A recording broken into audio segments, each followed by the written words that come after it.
آپ صلی اللہ علیہ وسلم نے فرمایا جو ایک مرتبہ درود شریف پڑھے گا اللہ کی 10 رحمتیں اس پر نازل ہوں گی اور 10 گناہ اس کے معاف ہوں گے اور 10 نیکیاں لکھی جائیں گی اور 10 درجے اس کے بلند ہو جائیں گے۔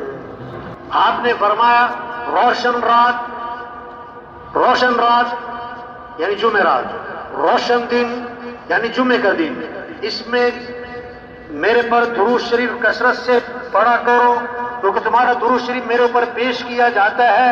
اور آگے اچھی بات فرمائی، فرمایا جو میرے پر درود بھیجے گا میں اس کے لیے دعا بھی کروں گا، استغفار بھی کروں گا۔